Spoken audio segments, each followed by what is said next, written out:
Good morning. This is Scott Hambrick, Scott Stream. You can go to scotthambrick.com and follow me there. You should. The Google pulled the plug on our friend Vox Day's blog, which was voxday.blogspot.com. He knew that was going to happen. You can go check him out at voxday.net now. But we're all going to get canceled. If you read Vox, you'll know he's I don't know. In the 80s, he would have been seen as moderate. He's not an extreme guy, but nowadays, an 80s moderate has got to be canceled. So he's been canceled, and I probably will be too. I'm directing you to scotthambrick.com, not because they're going to keep that website up, but because you can go there and join our email list, and then we can stay in touch even after the Jugal gets us. But today I was going to talk about shopping for land. I've had a bunch of people ask about it. I've had a bunch of people in the chat on Telegram. By the way, you can go follow us on Telegram.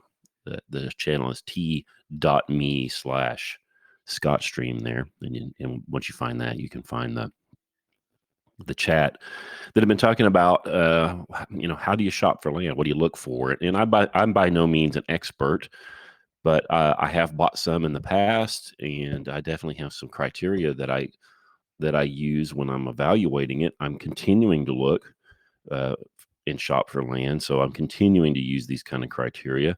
Again, I'm not an expert, but this is what I do, and at least this will give someone who's interested, some points to think about and an approach that they might consider. And the first thing, of course, is you got to figure out what it is you want. That seems obvious, but I have talked to folks who were looking, but they were just kind of looking at everything, and they really didn't have in mind what they wanted. Are you just trying to get a little more space? You're tired of being all crowded up, and you just want a little more space for a buffer. Are you trying to do some sort of a, I don't know, 2-acre suburban self-sufficient kind of thing where you do as much as you can on 2 acres, and in some places that can be a lot, by the way. Or you want like a 30, 40, 50 acre homestead and try to make a go of it on your own, or you're going to go even bigger and be a full-time farmer. Don't know, but of course those things matter. And once you have that figured out, you can start making a list of the features that you want in that property that you're looking for, whether it's 1, 2, 5, 40, 400 acres. Seems obvious, right? That you need to figure out what it is that you want, but people tend to kind of just start shopping and not know yet. And it may be that you have to shop a little bit to figure out what you want. And that's okay too. Certainly understand that. But as soon as you can, you need to actually formulate a plan and know what it is you're after. And once you know that, you can start to make a list of features that you need to have in a property that you're going to purchase. What kind of buildings do you need or want to see? What kind of water do you need there? Do you need a water well? Do you want rural water? Do you want city water? Ponds, streams, springs? What are you going to require? Out here where I am, rural water, which is supplied by our rural water district, is expensive. It's about $11 1,000 gallons. And if you're in town and you're using that water for washing dishes, clothes, and people, that's not too bad. Actually, that's cheaper than it was when I lived in town and had city water, because in the city water bill, we had not just you didn't just pay for the water, but you also paid for stormwater management and sanitary sewer and all that stuff based on how many thousands of gallons that you used. So it was actually more per thousand there, but we didn't use as much. If you're going to be watering animals and you're going to be watering lots of plants, know that rural water is going to be expensive. Ours is right now about $10 to $11 1,000, which, like I said, doesn't sound like much, but it's nothing at all to use 1,000 gallons a day or more when you've got a large fruit orchard, big garden, et cetera, et cetera. So know that. Be looking for uh, high quality water at low price. Also, depending on where you are, you may have some big problems with water rights. There are some places in the country where you can't contain water, you can't capture water, you can't dig a new pond, et cetera. So know about water. That's a big deal. And know about other utilities.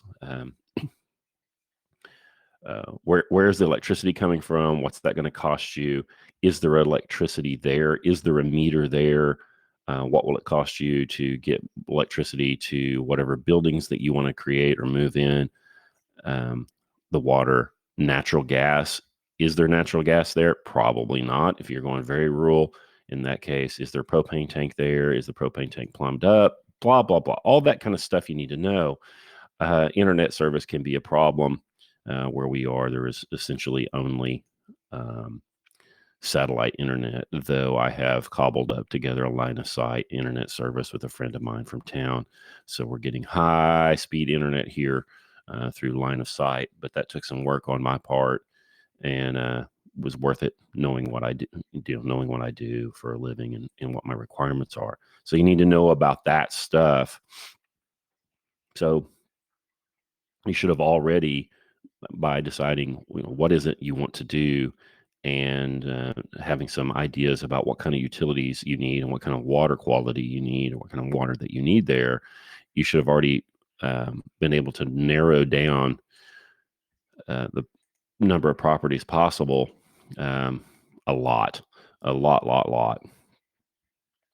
At this point, what I did, at this point, we knew what we wanted in terms of all these services. We knew what we wanted in terms of like the size of the thing.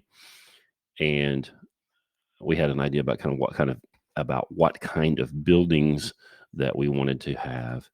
And I went to the U.S. Geological Survey, and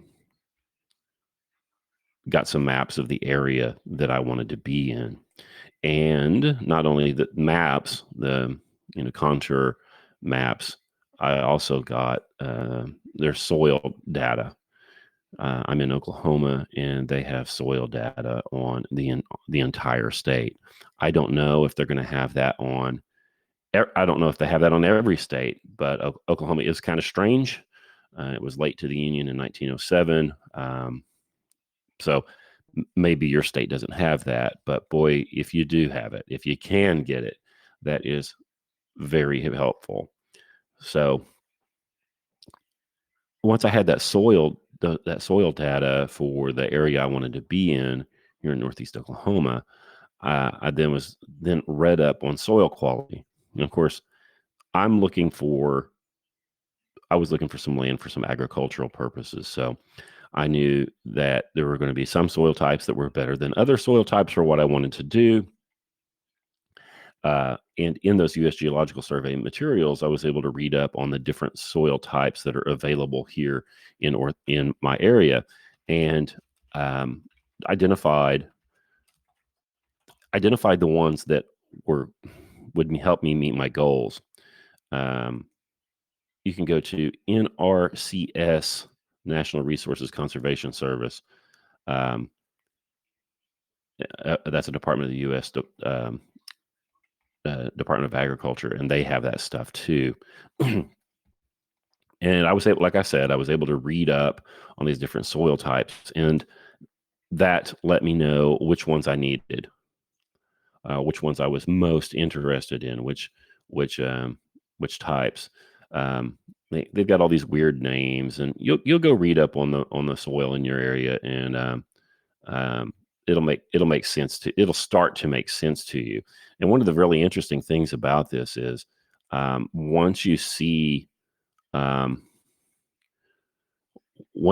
soil types that you want, and you study the contour maps from the U.S. Geological Survey, you'll start to see, well, hang on. Then start looking at properties, particularly if you can see those properties in the summer. But it also you can also do it in the fall. But when you start to see those properties in the summer, uh, and you look at the soil maps, and you look at the geological survey maps, and you look at the Google Earth satellite photos, or maybe the drone photos from the realtor, you'll start to identify from the air what soils are on that property. And you can tell from the geographical landmarks on the property, like this kind of hill, this kind of river bottom, whatever. And then that information in combination with what kind of plants are growing in a certain area is going to tell you a lot about what that soil is. And after you look at this stuff for a long, long time and get a lot of reps in, you'll start to see it. You'll start to know this stuff by sight. It's very interesting when it starts to happen. But you stare at it long enough and you'll know. And you won't always be right, but you'll start having a sense for the soil quality on the place. Here in Oklahoma, and it's actually true pretty much everywhere in the United States, you can have a good soil, meaning the composition of the thing is not, it's not too heavy, it's not too sandy, blah, blah, blah. It might be the right soil, but it's probably going to be terribly depleted. Almost the entire United States has been almost completely just farmed out, hayed out, used up. It's one of the consequences of just having too much free land, I think, is that the land hasn't really been taken care of. So what you think is good land right now, or what is good soil now, when you go look at a property here and, I don't know, like let's say you go in June and it's lush and green, you'll find out later is very depleted. Minerals are gone, trace minerals are gone. All are low on phosphorus in this area. Everything needs lime. The pH is all jacked up. And all the nitrogen's gone. There's no organic material in it because it's been hayed out or it's been overgrazed. You'll see. That's okay. I mean, if you can find a property that isn't used up like that, then you certainly win. If you find a property that has been maintained carefully and somebody's done regenerative grazing and stuff on, chances are you can buy that for the same price as another property that's been hayed out and is worn out and needs a lot of work, because people just don't. Almost nobody else is going to be paying attention to soil quality or mineral depletion. You're probably the only person, but you do definitely want to make sure that you have the soil type that you want. Also, be looking for on that U.S. Geological Survey map, you're going to be looking for elevations and contours, because you want to make sure that you've got what you need in terms of elevation and flood danger. Everybody knows to look for floodplains and all that stuff when they're buying in town, but you're going to have, if you buy a rural property, or even 2 acres, a 2-acre suburban property, there are going to be wet spots on that property, almost certainly. At least here in my area, if you're from Utah and you get 6 inches of rain, that's probably not the case. But even then, they may have flash flood zones, and you need to know where those are. If there aren't buildings on there and you'd like to build, you need to be looking for, a building site that's not going to require too much fill, that has soil that takes good compaction and is stable, and where the elevations are proper for you to build a property. In addition to this, when you're looking at these soil types, and you're going to see in these soil reports perk results,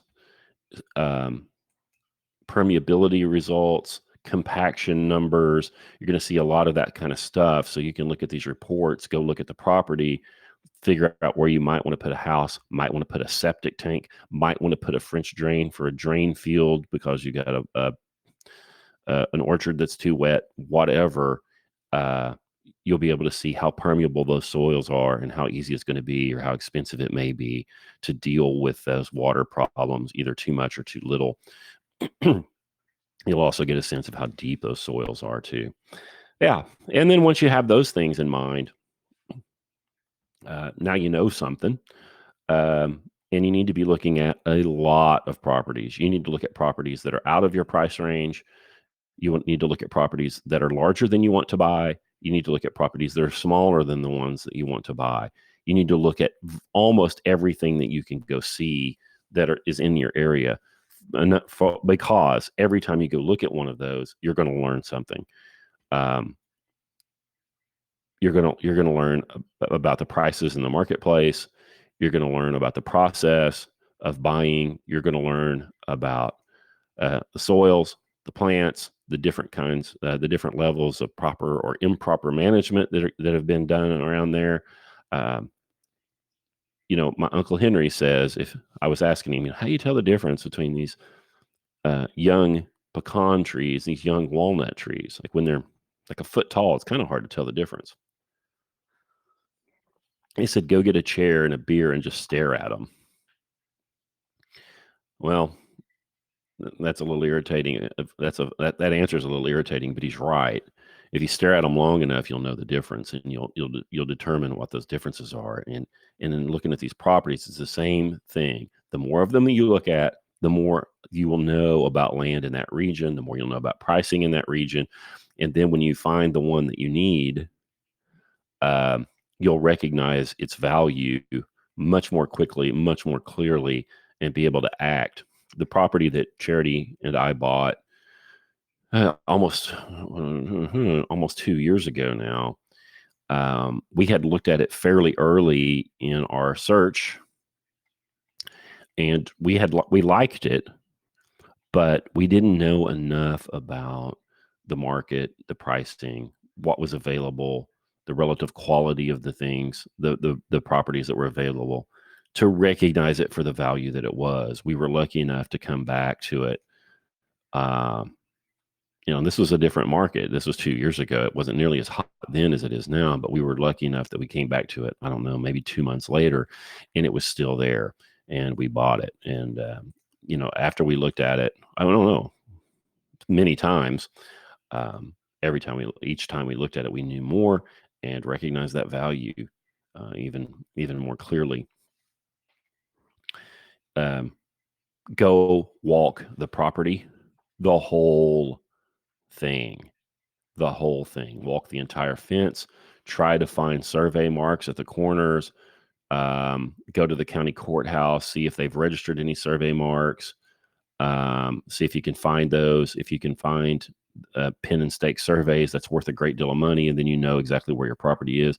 Out in the boonies, fences tend to not be where they're supposed to be. And if you can find those property lines, figure out where those fences are, determine whether they are where they're supposed to be. That's gonna be very helpful to you. Like I said, you need to walk the whole thing. I mean, all of it. And if you can, you need to walk it several times. And if you can, it would be nice if you could walk it in a couple of different seasons. Even probably won't have that. You probably won't have that privilege or that luxury, but that is good. If you can, go talk to the neighbors. If you can't always do that. See what you can find out about the area. See if you can find out about what they do that works.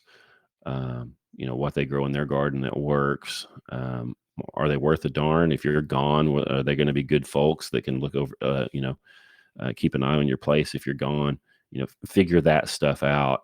And once you've looked at a whole lot of properties and talked to a whole lot of people, you'll have an idea about what you ought to be giving per acre. Right now, like I said, I continue to shop, although I'm not looking at a lot of properties in person right now because the prices are just ridiculous. People are asking stupid speculative prices. I think that they've missed the boat. Here where I am, prices had gone up, up, up, up, up for people fleeing down, fleeing dumb states. And the prices have already started coming down. Like I watch almost daily transactions that have cleared, and the prices seem to be coming down on transactions that have cleared. But most new properties that are coming on listings for sale, the prices are continuing to go up. And I'm also seeing around here that the properties are for sale longer. They're remaining on the. I hate this. They say this on the market. I hate that. They are listed for sale for longer. And um, they're looky loos, right? There are people that are wanting to sell their 50 acres for $1.2 million, and I don't know, but they're not going to do that around here. That's ridiculous. Um, so um, be watching all those prices and figuring out what it is that you should be giving for these, and hopefully, um, hopefully you'll be able to find what you need. Here in Oklahoma, we typically use, or at least in this part of the area, we use the GTAR contract, the Greater Tulsa Association of Realtors contract. There's several of them. There's a residential real estate purchase contract, there's a commercial one, and there's a rural and agricultural purchase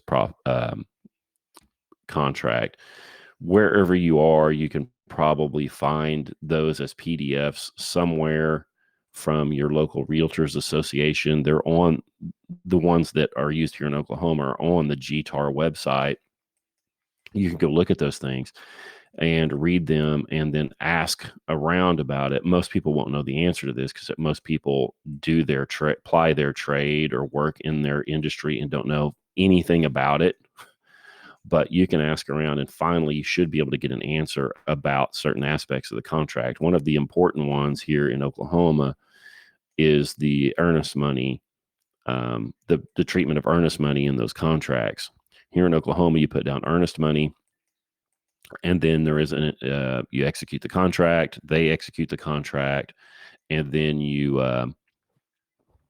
excuse me, uh, and then you have a 10-day, I believe it's a 10-day. And of course, you can mark this up, right? You could mark through that as 10 days, and you could say 30 days if you want. And they can, of course, reject that. But you could ask for an inspection period. And during that inspection period, they have to give you access to the property. And of course, rural properties, you're going to have more access than somebody's suburban home because you're not trying to get in the house all the time. So in that inspection period, um, well, you can do inspections. This would include soil samples, digging a hole, spending more time looking at the fence, spending more time talking to the neighbors, doing more research about the thing, etc. And the GTAR contract, the Greater Tulsa Association of Realtors contract, allows you to walk away from that contract. And I believe I believe this is a quote, but you can walk away from it at your sole discretion. Okay. So an earnest money in this contract is not terribly binding. You can go do those inspections, make your offer, put the earnest money down, do the inspections, and then walk away and get your earnest money back. The earnest money is always, in this area at least, is going to be held by a third party, and you just write them a letter and tell them you're out, and you get your earnest money back, and the contract expires. So a consequence of that, and maybe this is dirty pool, consequence of that is that you can make offers on multiple properties, perhaps without, maybe you could make an offer on 3 different properties, have them under escrow in an inspection period, and only intend to buy one of those. So that gives us some tools here. We can make some offers that are maybe risky, like, oh, I'm not sure about this property. I haven't spent enough time with it. Um, they want 12,000 an acre. I'm going to offer them 9. And then there's this one down the road, and I'm going to offer them something else. So you could have 2 or 3 of these pending at any given time, and then walk away from 2 or all of them. So check out your contract. You may have to talk to an attorney. Probably not. If you can find a good realtor, not a mommy who does it like as a side gig, but somebody who is drop dead serious about the real estate business and been in it for 25 or 30 years, that person will probably know the answers, know about the conditions under which you can break that contract. You don't want to break it and lose that earnest money. Uh, I don't know a darn thing about getting mortgages or loans or whatever it is really on anything. So I can't speak to that much.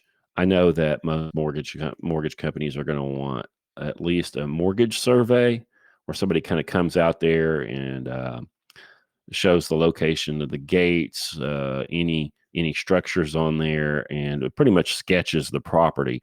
And that thing is helpful. Got to drink a little coffee here. That thing is helpful, but it ain't a real survey. Once you've got that thing bought, I highly recommend, or maybe not even bought, maybe before then, that you call a local surveyor, the one closest to that property, in fact, and tell that surveyor that you want a pin and stake survey, and they will come out there and give you a legit survey. Put surveyor's marks in the corners, register those with the state. You can go look them up. They're legit. Also, ask them to assign a known elevation to one of your stakes. Then you'll know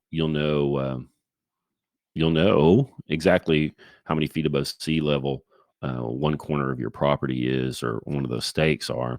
And there are companies now that have drones who can fly over your place and take thousands, if not 10,000 or more, tens of thousands of photographs from the air with the drone.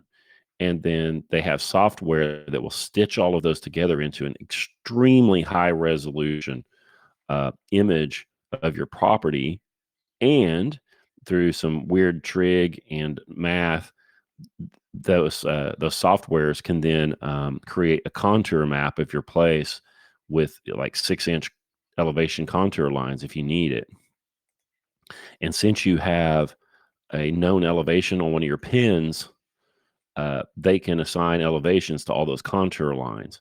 This is not that expensive. I had that done for, I think, about $400.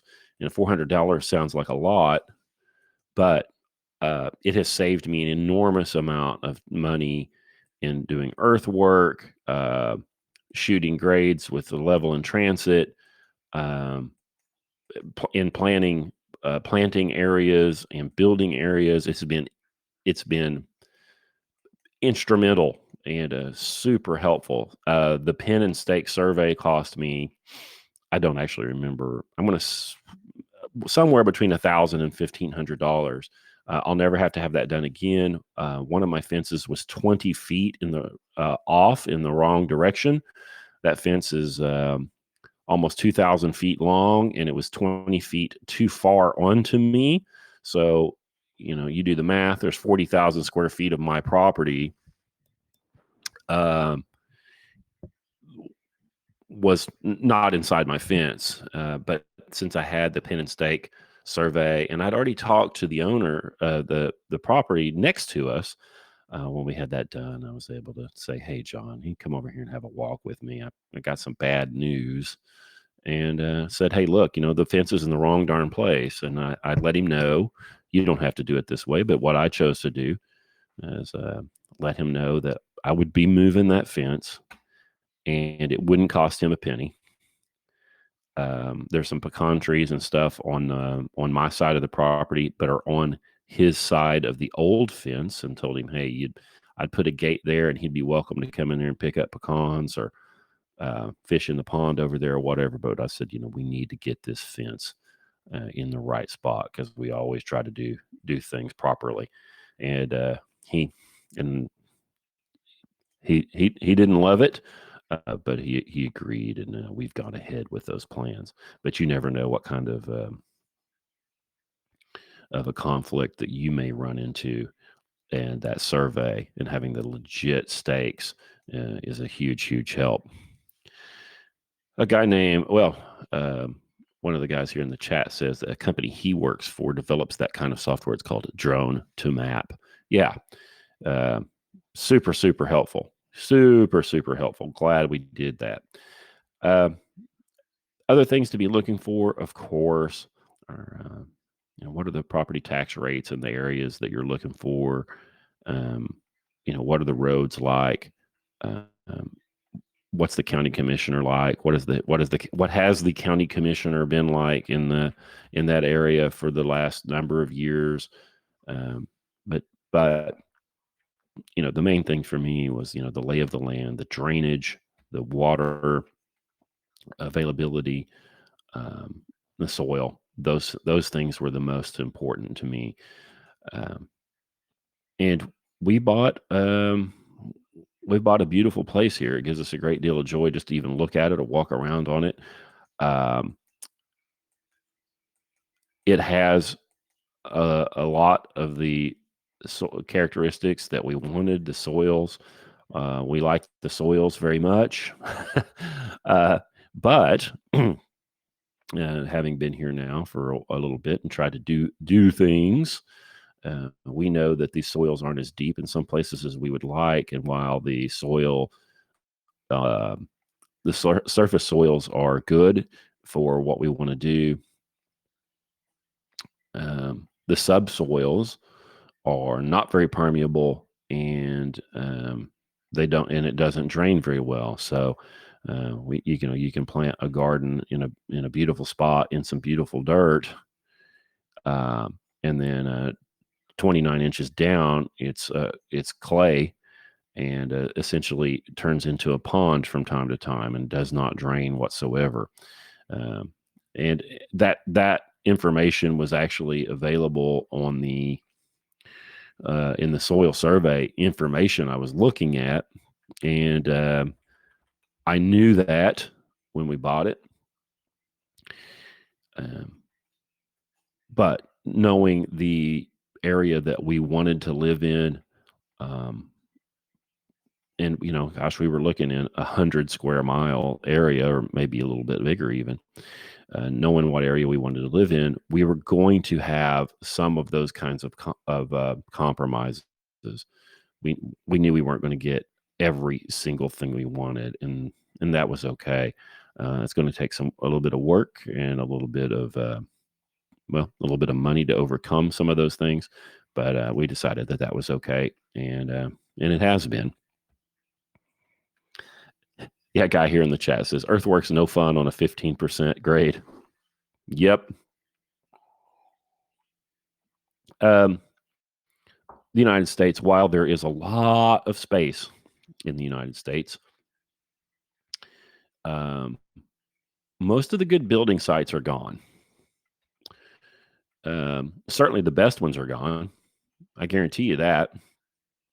And the sites that you have access to are going to be substandard. They're going to require fill. They're going to require piers. There's going to be stuff that's not best about them. And if you're not super conscientious about it, and you don't care as much as I do, or you're not paying attention as much as I have, it won't bother you. You'll haul in some shale, they'll compact it, you'll put some piers in, whatever, and you'll move on with your life. And that's okay. We've certainly had to haul in some fill and deal with some of those things. Um, but it's costly, and well, just keep your eyes open as you work on this stuff.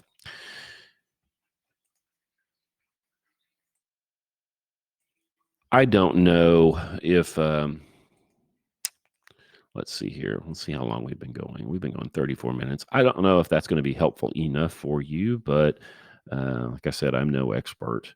Those are just the things I was looking for.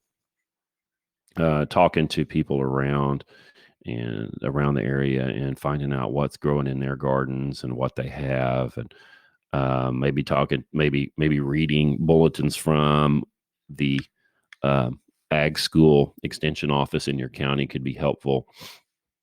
Um, but ultimately, like I said earlier, so many of the properties in the United States are just depleted.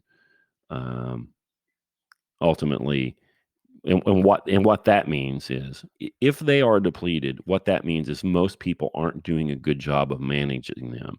So even when you talk to your neighbors about what they're doing, what they're having success with, um, they're probably screwing up.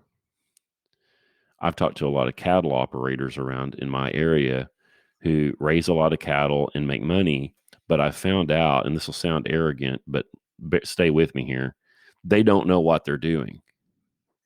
Now they know they know um, what when to work the cattle, when to worm them, what minerals to buy, and where to get the best feed prices.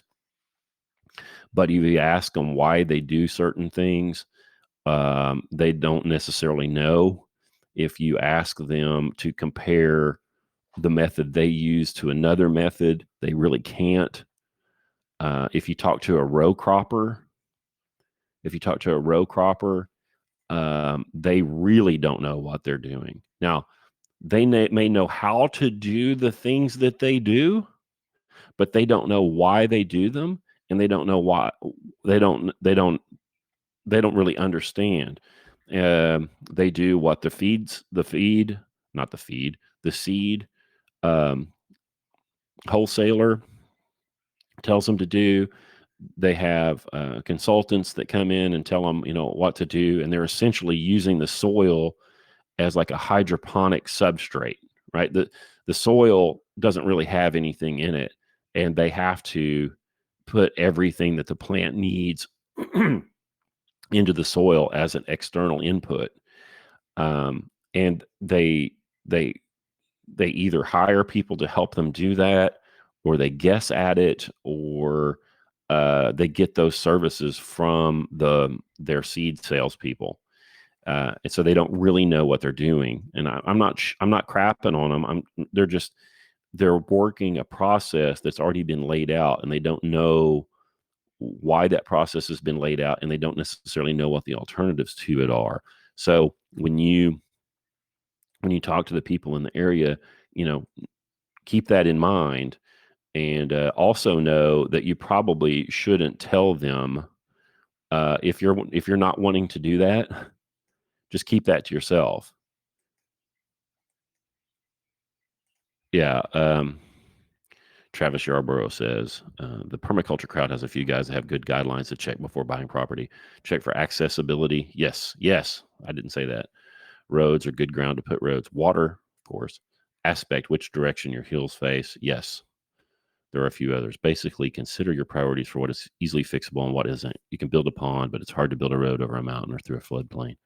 Yeah, yeah, you're right about that aspect. What direction the hills face.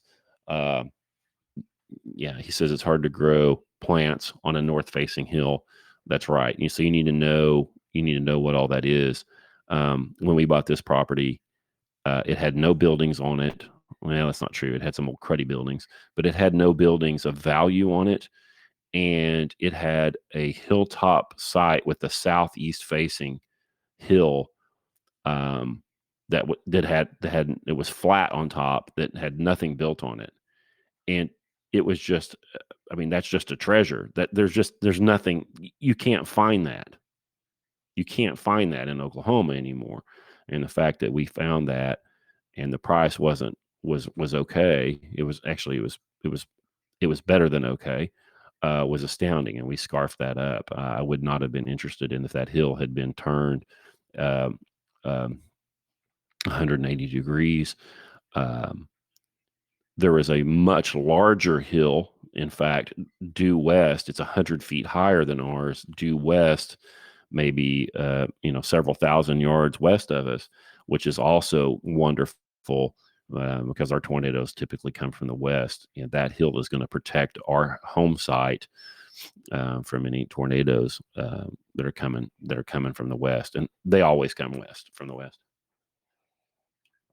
That's some of the kinds of things you need to look at. And like Travis says, there's some permaculture folks that have some guidelines for checking out before buying property. You're going to mess up, and that's okay. Don't worry about it. Don't let that. Well, worry about messing up, but don't let that paralyze you. Don't let perfection be your enemy there. But the main thing is really is to go look at lots of properties every Saturday and Sunday probably needs to be occupied by looking at properties for a long time. Probably going after work during the week and on Saturdays and Sundays, going and looking at a lot of them. Even if you're not interested, you're going to learn about the properties that you do want from looking at properties that are for sale in your area that don't quite fit the bill for you. So go look at lots. We looked at, I don't know. The last time we bought a house, I did keep track. I think we looked at 73 houses before we bought ours. We spent a lot of money on that house. And we did very, very well because we knew what we wanted. We waited until we located what we wanted, and we knew what the prices were. And so when we saw what we wanted and we saw that the price was rational, we were able to jump immediately, and we got what we wanted because we didn't compromise, and we waited till we saw what we needed. And we did the same thing with the raw land. I don't know how many properties we looked at, but it wasn't like 2 dozen. It wasn't like 3 dozen. It was like 4, 5, 6 dozen. I don't know. But it's pleasant anyway. Go drive around in the country, right? Go look at stuff. Sometimes you're going to go look with the realtor. Sometimes you're not.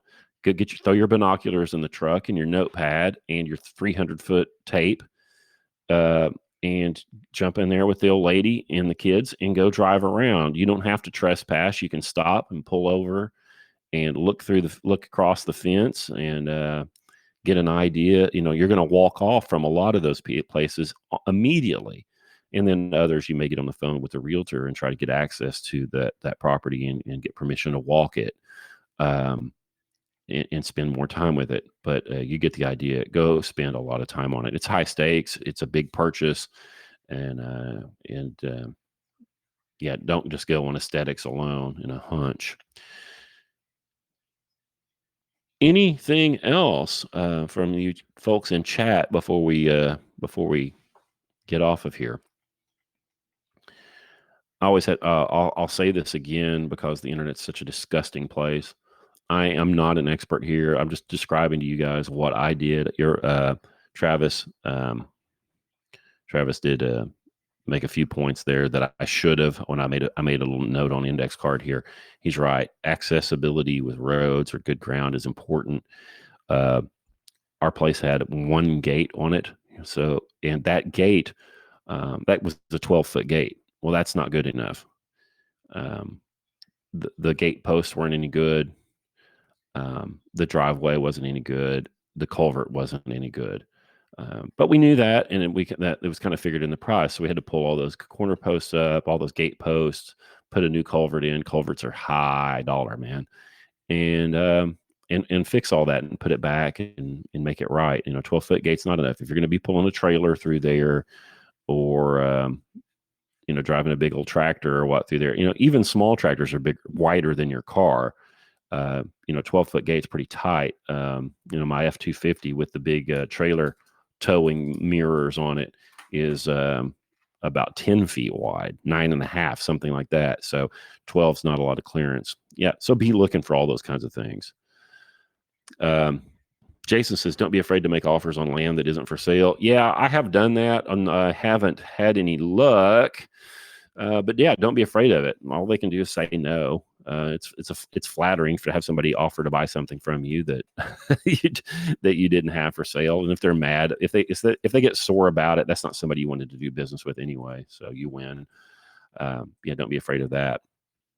One of the gentlemen here in Slack, not in Slack, in the chat says, what are the first few projects you recommend or you started with once the property was purchased?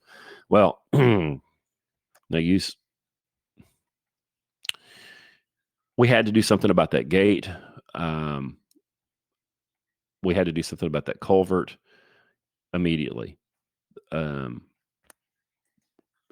we did. Our front fence is horrifically bad. We tore it all out, cleaned it all out immediately. The rest of the fence is horrible too, but people are going to have to do a lot more, go through a lot more pain to trespass or get onto the property. But that north fence was really bad, and we tore that thing out immediately and started getting to work on that, fixing that gate. And then the property that we bought was so woolly and so unmanaged, frankly, for at least 20 years. That I mean, it was just every weekend and every spare moment we were out there clearing brush, burning brush, and just getting it back in shape so that you could just walk around the darn thing. It was just so unmanaged. So you're gonna have to. I don't know. What are the first few projects you need for your property? I don't really know, but getting the fences right is one of them. Getting the water right is one of them. If there's a well there, servicing that well is probably a big deal, is important. You need to go do that. Getting some water samples from that well before you buy is probably a good idea. Making sure that that's good potable water. Even if it's not, it could be agricultural water, but you need to know that up front. And then you probably need to service that and make sure that you can use the darn thing.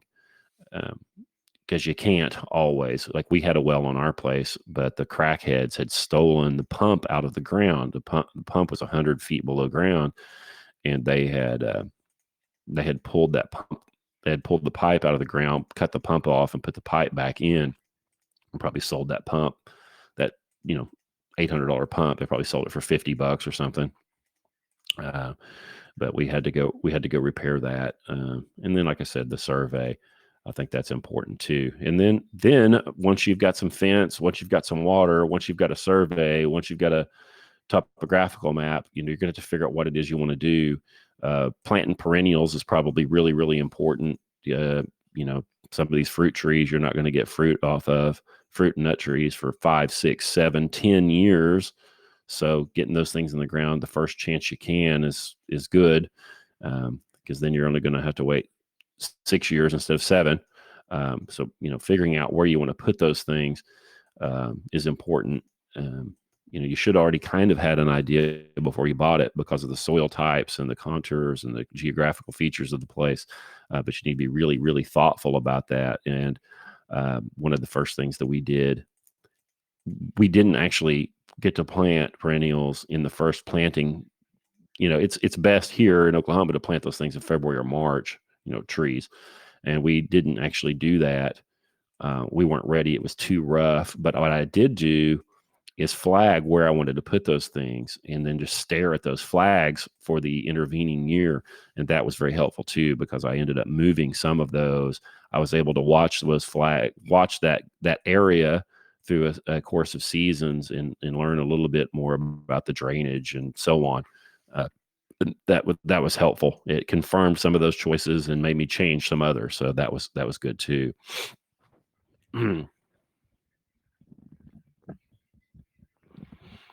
Let's see here. Mike says, do you have any regrets with your purchase or things you wish you would have done differently?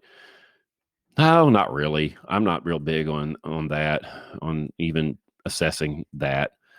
Sometimes we wish that we had bought a bigger piece of property farther away.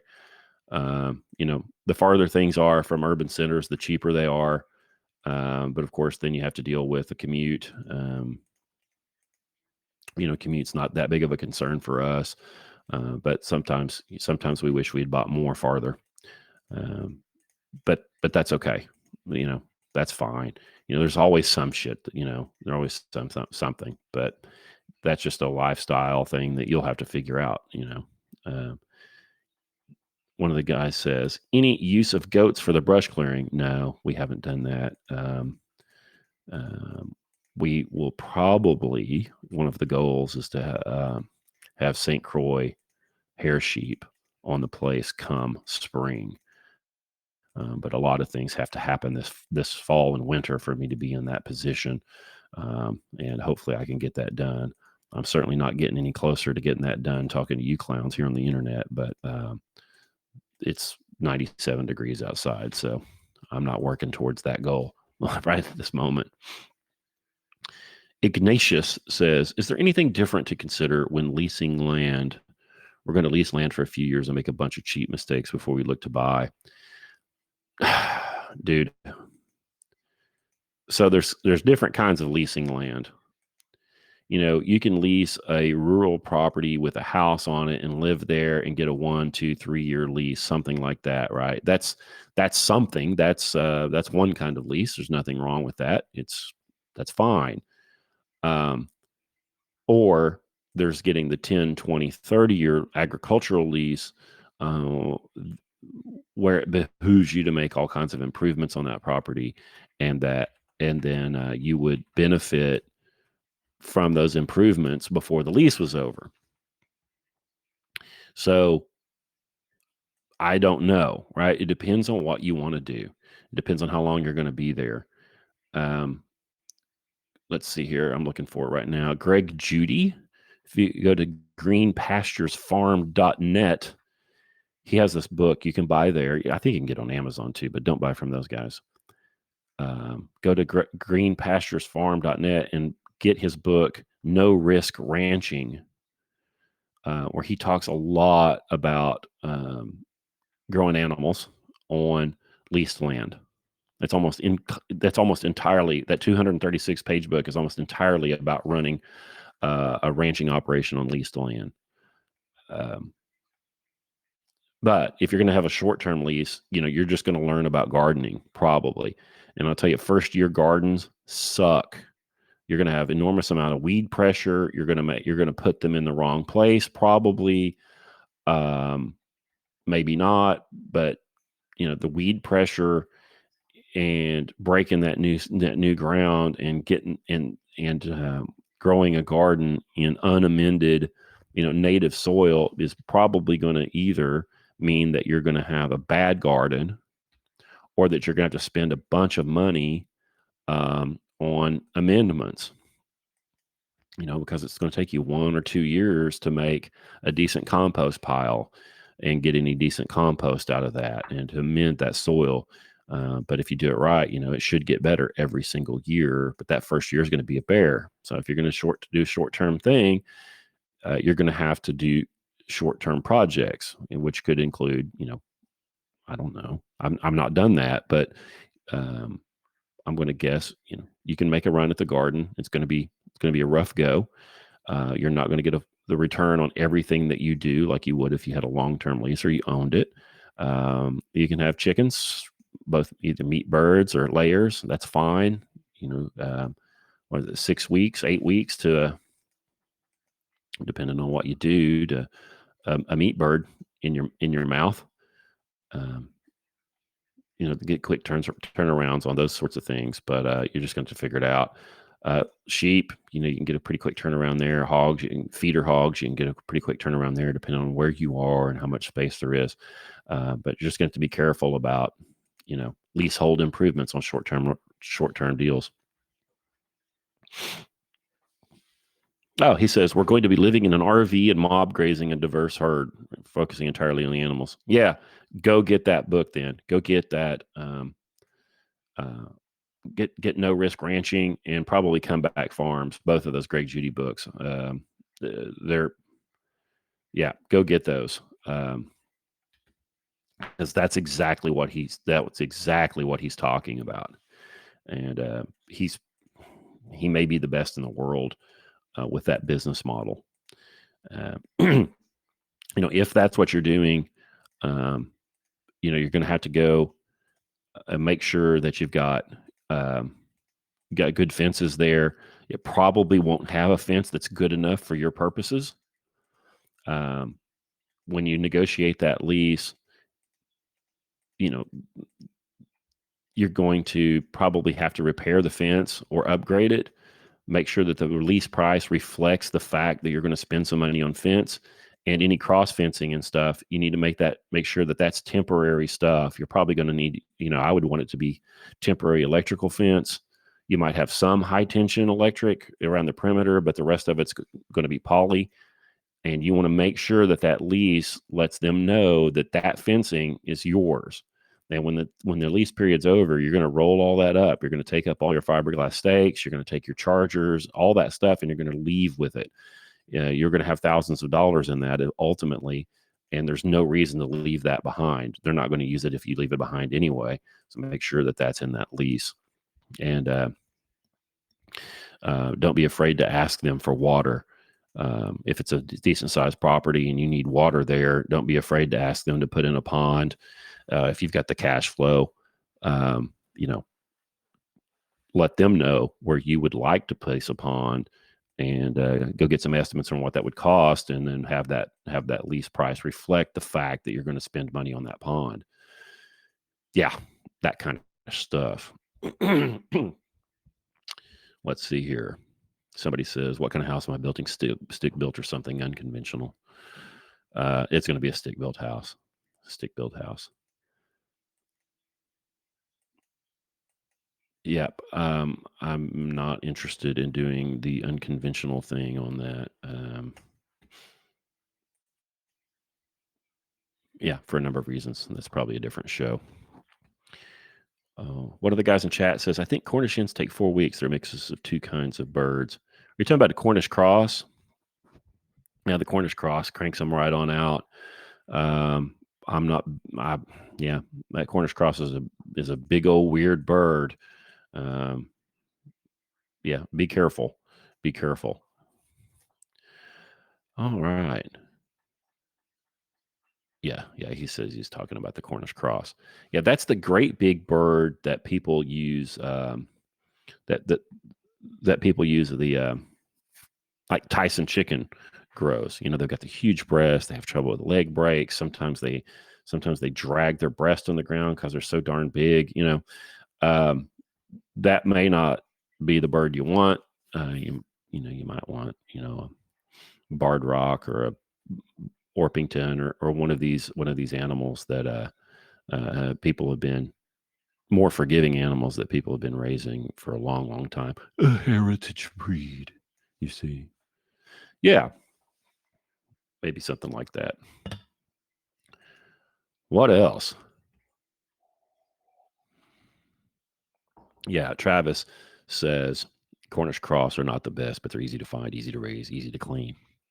Yeah, they've got a very uniform carcass, from what I understand, easy to clean, like he says, um, easy to find, but I don't know. Yeah, we've got 4 people typing. We'll see what comes in here, and then we'll sign off on this. But why? Oh, Jason said, yeah, easy for predators to catch as well.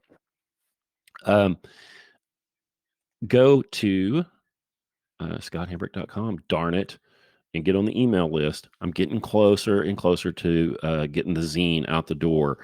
Um, tonight I have a phone discussion with a guy who it looks like he's going to be our cartoonist, because no zine would be proper without irreverent cartoons. So we'll be talking to that guy later tonight. I bought a completely restored 1960s mimeograph machine that should be coming in later this week, maybe early next week. Shipping on that was quite a chunk. That's coming in. And I've talked to a couple of people to be guest columnists, a gun columnist, an international correspondent who's living in England, and then of course I'll be writing in that thing too. So that's coming together. So go to scotthambrick.com and get on the email list. So when that thing's ready, I can send you a notice. I have built a web page for it, but I haven't pumped it out yet on scotthambrick.com. As soon as I'm ready, I'll turn that on, and then you can go and commit to subscribe. I'm not going to hit your credit card. It will only be an authorization. I'm not going to hit anybody's credit cards until we have 50 subscribers. It's a pretty low goal, but I'm not going to hit your credit card till then, at which time we will go ahead and process the credit card and ship the newsletter. So I'm not gonna ask for money, and then not deliver. So know that and be looking for that. All right. Somebody says we just dipped into researching these chickens. Yeah, he says he just processed his first round of quail. Yeah, good deal. Well, thank you guys for getting up earlier on a Thursday morning and being in the chat with me, and hopefully this format works. If you like it, or if you don't like it, you can go to scotthambrick.com and comment on this show there, or you can email me at scott@scotthambrick.com. I kind of don't like this format. It's a little bit too much like AM radio. I don't know. I'm kind of feeling this out, and I'm not exactly sure how I want to continue forward. Um, the weight training call-in show that we did, I don't know, a week and a half ago, 2 weeks ago, whatever, wasn't popular. Most of the people that are listening here, I guess, are here for the hot takes and go for the barbell training stuff somewhere else, which I understand, no problem. So we're trying to figure out what people want to hear. Not that I'm trying to cater, but if I have something to offer that's of interest to me that I think is useful for everyone else, and they like it, I'll certainly try to lean on those things. So let me know. Yeah, Jason says I like it. Well, thank you. Thank you. Let's see here. Zach says he loved the barbell episode. Well, that's very kind. Yeah, it was fun to do. In the spirit of experimentation, if anybody wants to jump on here, you can go there to the little stream console there. The title of that window says "Shopping for Land," and raise your hand or let us know that you'd like to speak, and we can take a little call in. If so, we'll see if somebody wants to do that. Yeah.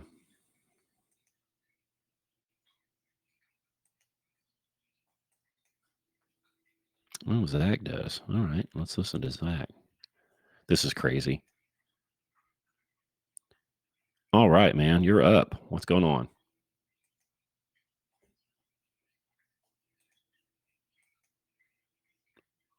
You're up, Zach. It says you're muted.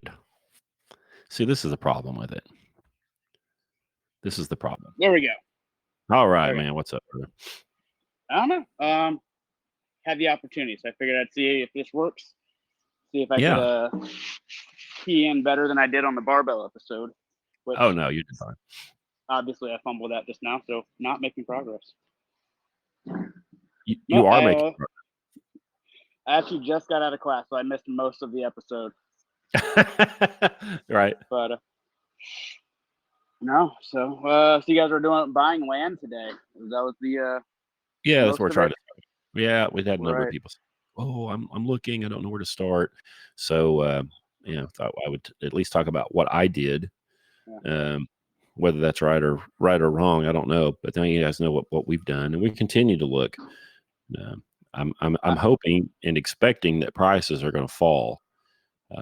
Mortgage rates almost certainly have to go up, and I think, yeah, they almost certainly have to fall.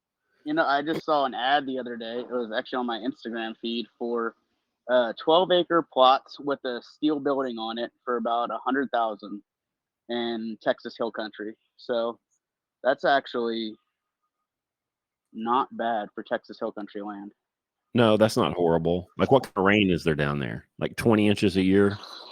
Maybe. Depends on the year. The Is that trick is Austin? with that area is gonna be south and slightly west of Austin from what I looked at.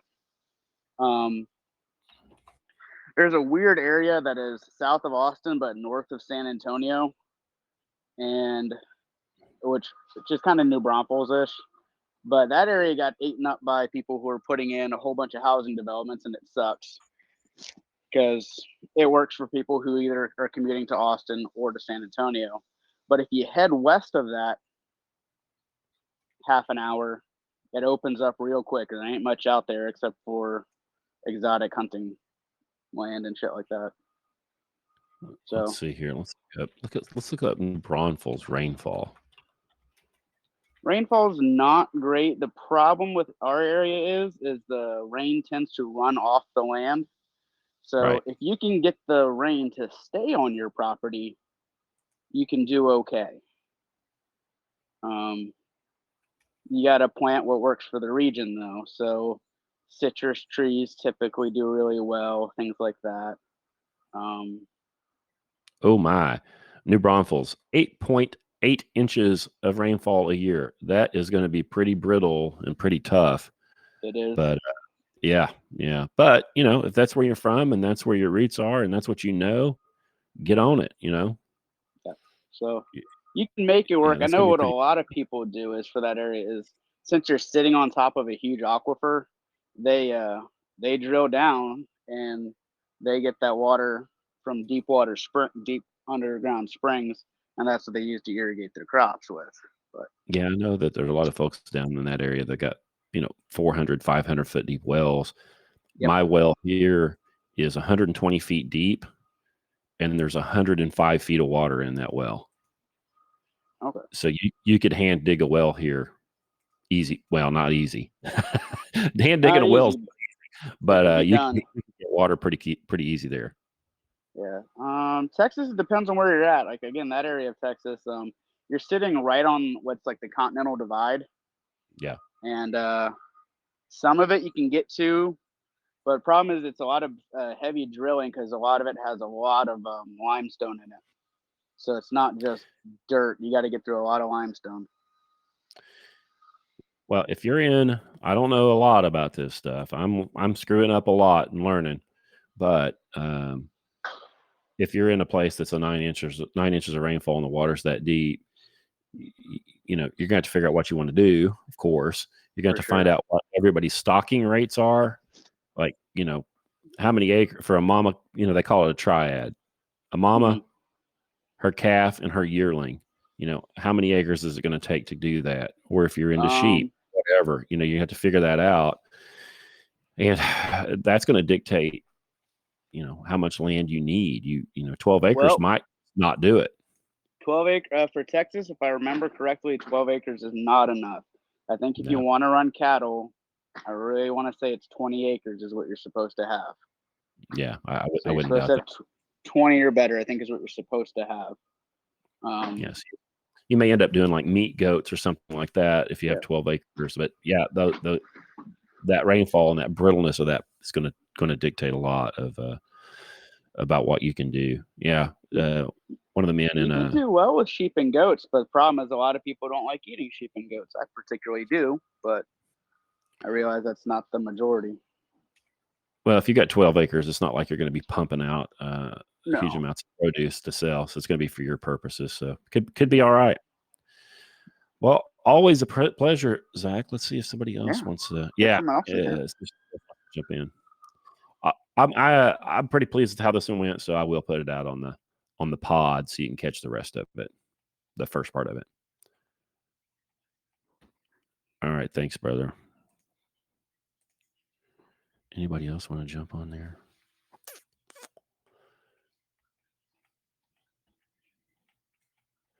All right. Well, if there isn't, then we'll get on off. Thank you guys again. I'm going to try to make a habit of doing these every other Thursday morning. That seems to fit me. I'm going to have to figure out something else when the weather changes here, and I can work all day without being.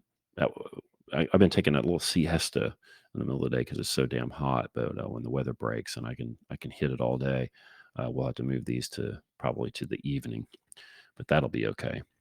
All right. Thank you guys so much. And go get on that email list. I'm telling you guys, we're all going to get canceled. And if we're going to stay in touch, we're going to have to find a way. So go do that.